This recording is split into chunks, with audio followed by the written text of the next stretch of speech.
ओशो कहते हैं कि जीवन में सबसे बड़ी मित्रता भगवान के साथ होती है। यह मित्रता केवल सतही या रूपक नहीं, बल्कि एक गहरा आध्यात्मिक और चेतन संबंध है। जब कोई व्यक्ति भगवान के साथ मित्र बनाता है तो वह अपने भीतर की शांति, प्रेम और पूर्णता को अनुभव करता है। सच्ची मित्रता वह है जो बिना किसी शर्त के हो, जिसमें प्रेम और सहयोग हो। ओशो बताते हैं कि इंसान अक्सर मित्रता को साधन मानता है या स्वार्थ के लिए बनाता है, लेकिन भगवान के साथ मित्रता में सिर्फ प्रेम होता है, न कि मांग या शर्त। ऐसे मित्र को ओशो कल्याण मित्र कहते हैं, जो केवल हमारे भले की कामना करता है। भगवान के साथ मित्रता का अर्थ है अपने अहंकार को छोड़ना और आत्मा की गहराइयों से जोड़ना। यह दोस्ती हमें जीवन के हर पहलू को भय, द्वेष और मोह से ऊपर उठकर देखने की क्षमता देती है। ओशो कहते हैं कि जब हम भगवान के साथ इस प्रकार की मित्रता स्थापित करते हैं, तब हमारे जीवन की उलझनें खत्म हो जाती हैं और हम सच्ची स्वतंत्रता की ओर बढ़ते हैं। ओशो कहते हैं कि भगवान के साथ मित्रता का अर्थ केवल उसे भगवान समझना नहीं है, बल्कि उससे पूर्ण प्रेम और समर्पण का भाव होना भी आवश्यक है। इस मित्रता की नींव है करुणा, जो मनुष्य की सबसे बड़ी जागृति और परिवर्तन की शुरुआत है। करुणा के बिना कोई भी आध्यात्मिक यात्रा पूर्ण नहीं हो सकती, क्योंकि यह हमारे मन को कठोरता से मुक्त करके एक पाषाण से प्रेममय दिल की ओर ले जाती है। वे बताते हैं कि करुणा कमजोरों को सहारा देना, दूसरों के दुख को समझना और बिना स्वार्थ के प्रेम करना है। यह भावना भगवान के प्रति नमन के रूप में प्रकट होती है, जो भगवती और मनुष्य के बीच का पुल है। ओशो कहते हैं कि भगवान के प्रति नमन और करुणा के बिना हम केवल बाहरी नियमों और दिखावों का पालन करते हैं, लेकिन असली मित्रता का अनुभव नहीं कर पाते। इस नमन और करुणा के माध्यम से हम खुद को और अपने अंदर छिपे अहंकार को पहचान पाते हैं और उसके बंधनों से मुक्त होते हैं। उन्होंने बताया कि सच्चा ध्यान भी इसी करुणा और नमन से शुरू होता है, जो हमें अपनी जड़ता से परे एक नई दुनिया में ले जाता है। इस प्रकार भगवान के साथ मित्रता केवल प्रेम नहीं, बल्कि करुणा, समर्पण और नमन का भी रास्ता है, जो हमारे जीवन को परिवर्तित करता है। ओशो इस भाग में करते हैं, उत्सव की अधिकांश मित्र जो हमें जीवन में मिलते हैं, वे वास्तव में हमारे लिए शत्रु हो सकते हैं, और सबसे बड़ा शत्रु हमारा अहंकार है। वे कहते हैं, अहंकार वह मित्र है जिसे हम अपनी जिंदगी भर बचाते हैं, लेकिन वही हमें बचाने की बजाय अंदर से विनाश करता है। यह अहंकार ही हमें सच्ची मित्रता से दूर करता है और हम अपने आप से, दूसरे से और परमात्मा से कट जाते हैं। ओशो की शिक्षा है कि मित्रता का उद्देश्य अहंकार का विनाश नहीं, उसे पहचान कर छोड़ देना है। जब अहंकार छूट जाता है तो सच्ची मित्रता जन्म लेती है। वे एक दिलचस्प कहानी प्रस्तुत करते हैं। मनुष्य अक्सर दुश्मनों से निपट जाता है, पर असली समस्या अपने मित्रों से होती है। इकहार्ट नामक गुरु की प्रार्थना इस ओर इंगित करती है, जहां वह कहता है कि वह दुश्मनों से तो निपट जाएगा, पर अपने मित्रों से नहीं। ओशो बताते हैं कि भगवान के साथ मित्रता में हमें अपने अहंकार को चुनौती देनी होगी, उसे कमजोर करना होगा, तब जाकर हम सच्चे प्रेम और मित्रता को पा सकते हैं। ध्यान, सत्संग और आत्मनिरीक्षण इस प्रक्रिया के मुख्य उपकरण हैं। ओशो कहते हैं कि भगवान के साथ मित्रता की गहराई तभी समझ में आती है जब हम अपने भीतर की आत्मा की खोज करते हैं। आत्मा वह वास्तविक स्वरूप है जो न जन्मा है न मरा, जो अस्थायी शरीर से परे है। आत्मा को अनुभव किया जा सकता है, लेकिन यह अनुभव तभी संभव है जब हम बाहरी संसार की भांति अंतर्गत संसार की भी खोज में लगे। वे बताते हैं कि आत्मा की खोज में सत्संग का विशेष महत्व है। सत्संग का अर्थ है सत्य की संगति। जब हम उन लोगों के साथ समय बिताते हैं जो आध्यात्मिक जगत में पहले से पधारे हुए हैं, तो उनकी उपस्थिति हमें जगाती है और हमारा ध्यान अंदर की ओर आकर्षित करती है। सच्चे सत्संग में बैठने से हमारे मन का शोर कम होता है और हम गहराई में जाकर अपने वास्तविक स्वरूप को जान पाते हैं। ओशो कहते हैं कि आत्मा की खोज उन लोगों के लिए है जो दिखावे और सतही ज्ञान से हटकर अन्वेषण करना चाहते हैं। वे उन लोगों का स्वागत करते हैं जो आध्यात्मिक सफर में गहराई से उतरना चाहते हैं, अपने अंदर के भ्रमों और मोह को छोड़ना चाहते हैं। स्वयं की खोज में सतत प्रयास और सजगता आवश्यक है। यही प्रयास हमें भगवान के साथ सच्ची मित्रता की ओर ले जाता है। ओशो कहते हैं कि शत्रुता अक्सर मित्रता की आड़ में छिपी होती है। जब हम किसी को मित्र बनाते हैं तो कभी कभी हम अनजाने में अपने शत्रु भी बना लेते हैं। इससे चिंता करने की बजाय हमें समझना चाहिए कि यह मानवीय प्रकृति का स्वाभाविक पहलू है। मित्र और शत्रु दोनों ही हमारे जीवन के अभिन्न हिस्से हैं और हमें दोनों के साथ संतुलित व्यवहार करना सीखना चाहिए। वे बताते हैं कि मनुष्य जब भगवान के साथ सच्ची मित्रता स्थापित करता है तो उसका दृष्टिकोण व्यापक और गहरा हो जाता है। ऐसे व्यक्ति में करुणा, समझदारी और क्षमा का विकास होता है, जो शत्रुता को मित्रता में बदलने की क्षमता रखता है। सच्चे आध्यात्मिक जीवन में हर आत्मा में भगवान का अंश होता है, इसलिए किसी भी जीव को हानि पहुंचाना या द्वेष रखना व्यर्थ है। ओशो एक कथा के माध्यम से समझाते हैं कि जब अर्जुन ने कृष्ण के विराट रूप का दर्शन किया तो उसने सभी की गलत फहमियों और व्यवहारों को समझा। उस अनुभव के बाद अर्जुन ने सभी से क्षमा मांगी और हर जीव को संभव से देखने लगा।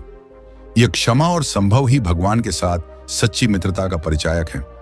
ओशो इस भाग में भगवान और मानव के बीच गुरु शिष्य जैसे गहरे संबंध की चर्चा करते हैं।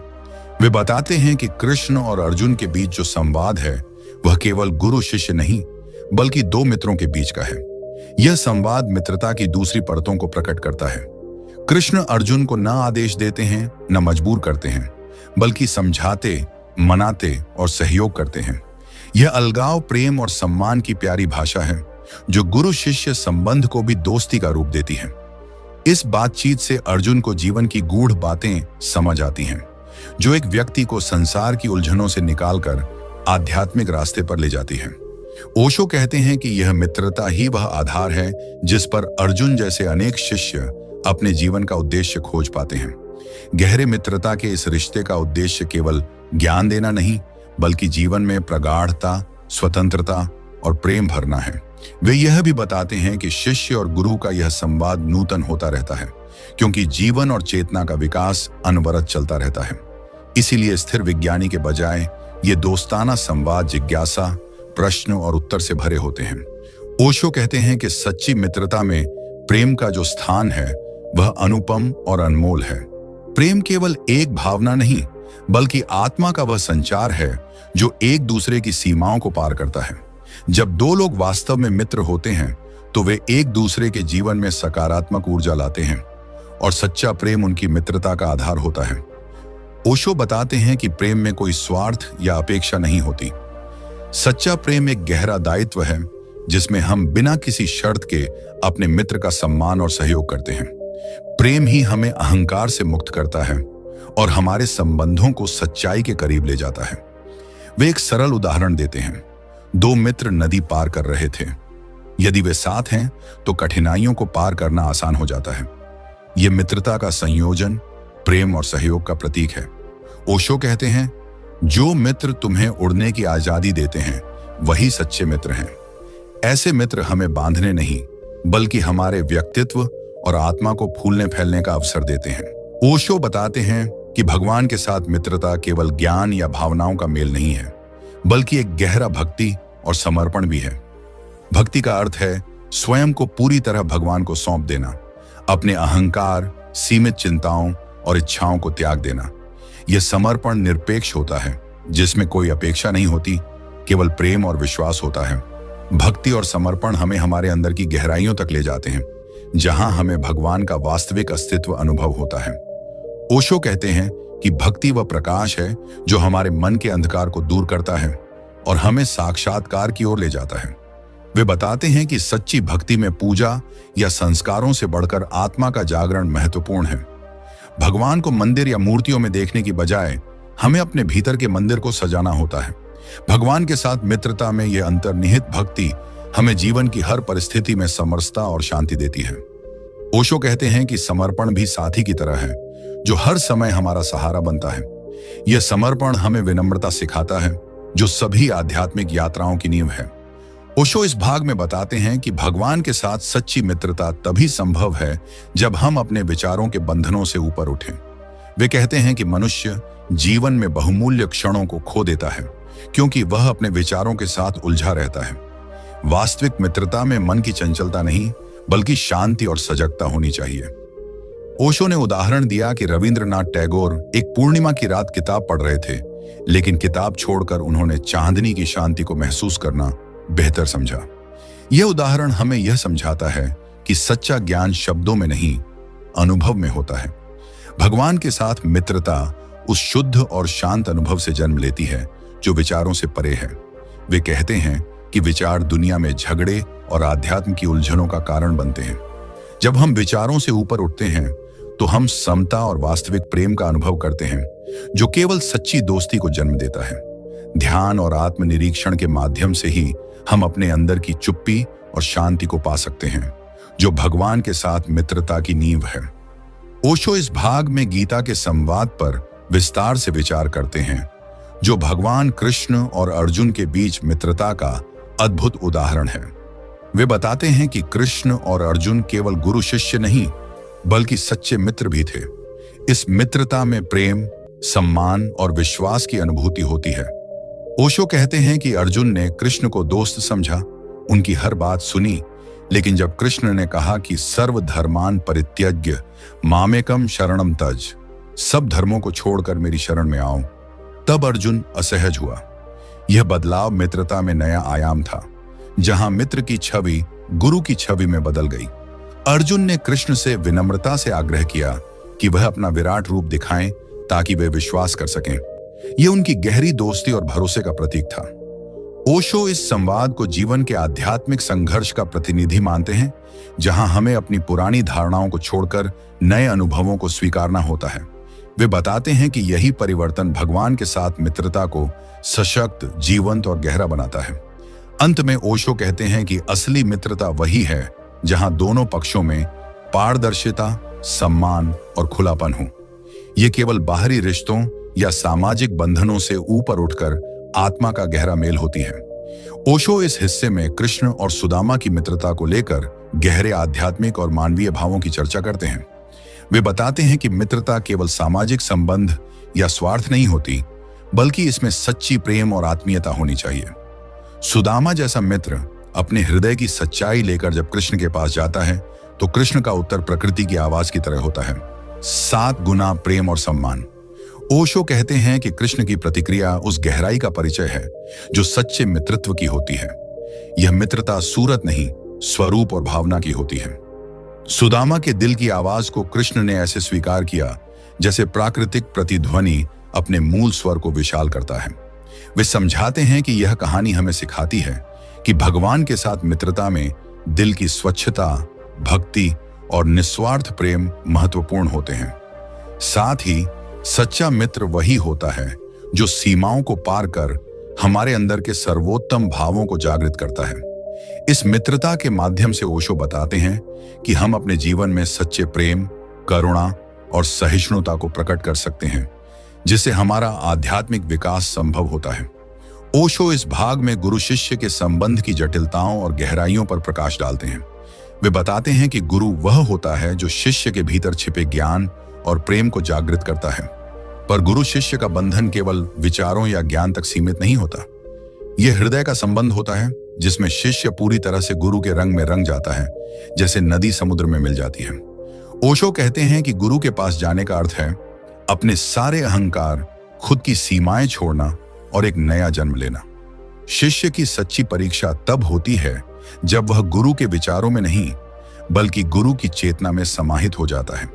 वे बताते हैं कि बहुत से लोग केवल गुरु के विचारों को सहमति देते हैं, पर वह शिष्य नहीं होते। सच्चे शिष्य वह हैं जो गुरु के साथ सभी स्तरों पर मेल खाते हैं, चाहे विचार अलग हों। ओशो कहते हैं कि भावनात्मक प्रेम, संवेदना और उत्साह गुरु शिष्य संबंध की आत्मा है। जब शिष्य उदास या रोता है, उस समय भी यदि उसके आंसू खुशी के हों, तब वह संबंध सच्चा होता है। वे गुरु शिष्य की मित्रता को मानवीय, आत्मीय और क्रांतिकारी प्रेम की तरह देखते हैं, जो हर मनुष्य की अनुभव सीमा को बदल देता है। ओशो गीता के इस भाग में जीवन के 3 महत्वपूर्ण आयामों, काम, द्वंद्व और शास्त्र के बीच संतुलन पर विस्तार से विचार करते हैं। वे कहते हैं कि मनुष्य काम और भोग की ओर आकर्षित रहता है, जो उसे जन्म और मृत्यु के चक्र में बांधता है। लेकिन काम और भोग का लक्ष्य केवल भोगना नहीं, बल्कि उससे ऊपर उठकर जीवन के निष्काम और निर्द्वंद्व अनुभव को प्राप्त करना होता है। ओशो बताते हैं कि निष्काम कर्म योग की ओर रास्ता वही है जो कर्म को फल की इच्छा से मुक्त करता है। जब कोई मनुष्य अपने कर्तव्यों को बिना किसी स्वार्थ या फल की चिंता किए करता है, तभी वह सच्चे आध्यात्मिक मार्ग पर होता है। निर्द्वंद्व स्थिति वह है जहां विरोध, द्वेष और झगड़े समाप्त हो जाते हैं और मन पूर्ण शांत होता है। वे हमें बताते हैं कि शास्त्र का अर्थ केवल बाहरी नियमों या वाद विवाद नहीं, बल्कि आत्मा के गहन अनुभवों के लिए मार्गदर्शक है।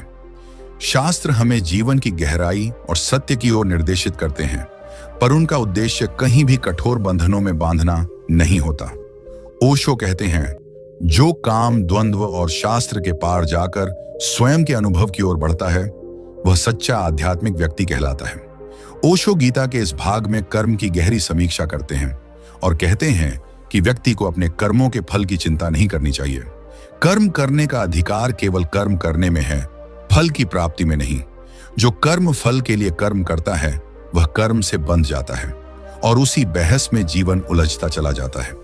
ओशो कहते हैं कि फल की कामना छोड़कर जब हम कर्म करते हैं, तभी हम निष्काम कर्मयोग की ओर बढ़ते हैं और इसी में सच्ची स्वातंत्र्य और मुक्ति है। यह फलाकांक्षा रहित कर्म हमारे भीतर जीवन समता का संचार करता है, जो हमें स्थिर और केंद्रित बनाता है। वे बताते हैं कि समता का अर्थ है सभी भावों, परिस्थितियों और परिणामों के प्रति समान दृष्टि और स्वीकार्यता। जैसे कृष्ण ने कहा, कर्मणि एवाधिकारस्ते मां फलेषु कदाचन, अर्थात कर्म पर तुम्हारा अधिकार है, फल पर नहीं। ओशो इस आयाम को समझाते हुए कहते हैं कि यह समता ही जीवन के अंतिम परम पद की ओर ले जाती है। उन्होंने यह भी कहा कि फलाकांक्षा रहित कर्म करने वाला व्यक्ति शाश्वत सुख और शांति की ओर अग्रसर होता है। इस प्रकार कर्म और समता के बीच संतुलन हमारे आध्यात्मिक जीवन की नींव है। ओशो गीता के इस भाग में मोह के महत्व और उसके टूटने की प्रक्रिया पर प्रकाश डालते हैं। वे कहते हैं कि मोह ही मनुष्य को सांसारिक बंधनों में बांधता है और इसे तोड़ना ही आध्यात्मिक मुक्ति की दिशा में पहला कदम होता है।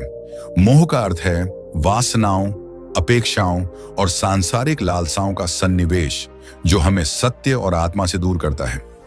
ओशो बताते हैं कि मोह तभी टूटता है जब हम अपने अंदर हुए बदलाव को स्वीकार करते हैं और पुराने भ्रमों से बाहर आ जाते हैं। यह एक गहन मानसिक और आध्यात्मिक क्रांति है जो व्यक्ति को उसकी वास्तविक पहचान तक ले जाती है। वे इस परिवर्तन को गिरना और उठना की प्रक्रिया के रूप में देखते हैं, जहां व्यक्ति अपने अहंकार के पतन से गुजरता है और फिर एक नई चेतना के साथ उठता है। वे कहते हैं कि यह टूटना वेदांत के मैं और हूं के अनुभव के बीच के अंतरों को समझने से संभव होता है। जब मैं के बंधन टूट जाते हैं, तब केवल हूं का अनुभव बचता है, जो अस्तित्व की वास्तविकता है। यह अनुभव व्यक्ति को मुक्त करता है और जीवन को बेहद सरल और सुशांत बनाता है। ओशो मोह के टूटने को आध्यात्मिक ध्यान और सत्संग से जोड़ते हैं, जहां व्यक्ति अपनी जड़ता से मुक्त होकर जीवन के शाश्वत रहस्यों का अनुभव करता है। यह मोक्ष तक पहुंचने का मार्ग है, जो जीवन को पूर्णता और आनंद से भर देता है। ओशो गीता के इस भाग में जीवन के विरोधाभासों का समाधान और परमात्मा के साथ विलयन की प्रक्रिया पर विस्तार से चर्चा करते हैं। वे कहते हैं कि मनुष्य के भीतर अनेक विपरीत भाव और विचार रहते हैं, जाति, धर्म, सुख दुख, प्रेम, दैट, मोह, माया। इन विपरीतताओं से बाहर निकलना ही आध्यात्मिक विकास की असली दिशा है। ओशो बताते हैं कि परमात्मा वह धारा है जिसमें ये सभी विरोधाभास मिलकर एक हो जाते हैं। परमात्मा के साथ विलयन का अर्थ है समस्त द्वैतों और क्षणिक अभिव्यक्तियों से परे जाकर शाश्वत चेतना में समाना। जब मनुष्य सभी विरोधाभासों को स्वीकार करता है और उनके ऊपर उठ जाता है, तभी वह असीम शांति और आनंद के अनुभव तक पहुंचता है। वे कहते हैं कि यह विलयन साधना, ध्यान और सत्संग के द्वारा संभव होता है। यह अवस्था द्वैत से अद्वैत की ओर एक यात्रा है, जहां व्यक्ति खुद को और संसार को एक ही सत्य के विभिन्न रूपों के रूप में देखता है। ओशो के अनुसार समस्त विपरीतताओं के विलय में ही जीवन का गूढ़ रहस्य छुपा है। ओशो गीता के इस भाग में श्रद्धा के 3 प्रकारों, सात्विक, राजस और तामस का विवेचन करते हैं। वे कहते हैं कि हर व्यक्ति की श्रद्धा उसके स्वभाव के अनुरूप होती है और यह श्रद्धा उसके कर्मों और साधना के तरीकों को प्रभावित करती है। सात्विक श्रद्धा वह होती है जो शुद्ध और ज्ञानपूर्ण होती है। इसमें भगवान, देवताओं और आध्यात्मिक गुरुओं की पूजा होती है। राजस श्रद्धा स्वार्थ और इंद्रियों की इच्छाओं से प्रेरित होती है, जो भौतिक सुख, शक्ति या सम्मान की खोज में होती है। तामस श्रद्धा अज्ञान और अंधविश्वास से भरी होती है, जिसमें अधपका या खराब भोजन, अधकचरे कर्म और अनीति शामिल हैं। ओशो बताते हैं कि शास्त्र विधि की श्रद्धा और साधना में भी ये गुण दिखाई देते हैं और सही दिशा में मनुष्य का विकास इन गुणों के संतुलन और परित्याग से संभव है। वे कहते हैं कि सत्संग, ध्यान और सच्चे गुरु की सहायता से ही व्यक्ति सात्विक श्रद्धा को बढ़ा सकता है। इस प्रकार श्रद्धा के विभिन्न स्तर हमें आध्यात्मिक पथ पर अपना स्थान समझने और आगे बढ़ने में मदद करते हैं। ओशो इस भाग में यह भी बताते हैं कि श्रद्धा की सही ऊर्जा तभी फलदायी होती है जब वह अहंकार से मुक्त हो, अन्यथा वह वासनाओं की सेवा में लग जाती है। ओशो इस भाग में गीता के अंतिम अध्याय का सार प्रस्तुत करते हुए कहते हैं कि आध्यात्मिक यात्रा विषाद, अंधकार, भ्रम की खाई से शुरू होती है और ब्राह्मी स्थिति सर्वोच्च चेतना के शिखर तक पहुंचती है। वे समझाते हैं कि जब हम अपने भीतर के काले बादलों और भ्रमों की चिंता छोड़ देते हैं और ऊपर की ओर चढ़ते हैं, तो एक दिन ऐसा आता है जब ये बादल नीचे रह जाते हैं और हम प्रकाश की ओर बढ़ते हैं। ये ब्राह्मी स्थिति हमारे मन की निर्मलता, प्रसन्नता और स्थिर बुद्धि का परिचायक है। ओशो कहते हैं कि साधना का उद्देश्य केवल ध्यान या मन को नियंत्रित करना नहीं, बल्कि अंतःकरण के शुद्ध होने और मन के विक्षेपों के समाप्त होने में है। वे बताते हैं कि मनुष्य की चेतना भी एक बगीचे की तरह होती है, जिसे समय समय पर सजाना और साफ करना पड़ता है। जब मन और अंतःकरण दोनों शुद्ध हो जाते हैं, तो व्यक्ति ब्राह्मी स्थिति को अनुभव करता है, जहां सभी भय, मोह और द्वैत अंत हो जाते हैं। इस अध्याय में ओशो जीवन के दुखों से ऊपर उठकर आत्मा की शांति और आनंद की प्राप्ति की बात करते हैं, जो अंततः मोक्ष की ओर ले जाती है। ओशो गीता के इस भाग में स्वधर्म की खोज पर गहराई से बात करते हैं। स्वधर्म का अर्थ है अपनी आत्मा का वास्तविक धर्म और स्वभाव समझना। वे कहते हैं कि जो व्यक्ति अपने स्वधर्म का पालन करता है, वह जीवन में सच्ची सफलता और शांति प्राप्त करता है। ओशो बताते हैं कि स्वधर्म में कर्म करना ही नहीं, बल्कि आत्मा के अनुरूप जीवन जीना शामिल है।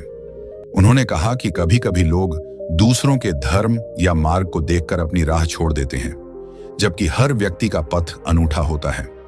स्वधर्म का पालन करने से मनुष्य को अपने अस्तित्व का पूर्ण बोध होता है और वह अविवेकशील कामों से बचता है। ओशो कहते हैं कि स्वधर्म की खोज की यात्रा सतत अभ्यास, ध्यान और आत्मनिरीक्षण से होती है।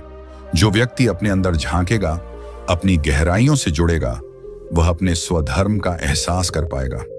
यह खोज मनुष्य को जीवन की असली महत्वपूर्णता की ओर ले जाती है और उसे सचेत, जागरूक और मुक्त बनाती है। ओशो इस भाग में बताते हैं कि साधक का असली स्वरूप न शरीर है, न मन, न बुद्धि। साधक की पहचान उसकी शुद्ध आत्मा है, जो सभी बाहरी और आंतरिक बंधनों से मुक्त है। जब व्यक्ति इस सत्य को जान लेता है, तब उसके जीवन में कोई भी बंधन, मोह या भ्रम नहीं रहता। वे कहते हैं कि शुद्ध आत्मा वह अवस्था है जहां व्यक्ति पूरी तरह से वर्तमान में रहता है और सभी सांसारिक दुख दर्द से ऊपर उठ जाता है। इस स्थिति में भूत, भविष्य या कोई भी चिंता व्यक्ति को प्रभावित नहीं कर पाती। ओशो बताते हैं कि यही शुद्ध आत्मा मोक्ष की प्राप्ति का अंतिम रूप है। वे आगे कहते हैं कि शुद्ध आत्मा बनने के लिए व्यक्ति को अपने अहंकार, वासनाओं और मोह से मुक्त होना पड़ता है। जब यह बंधन टूट जाते हैं, तभी व्यक्ति उस स्थिरता और शांति को अनुभव कर पाता है, जिसे गीता ने सर्वोच्च लक्ष्य कहा है। ओशो ने समझाया कि इस शुद्ध आत्मा की प्राप्ति का मार्ग ध्यान, सत्संग और सही आचरण से होकर गुजरता है। वे कहते हैं, जब आप अपने भीतर की आत्मा को पहचान लेते हैं, तो सब कुछ सहज हो जाता है।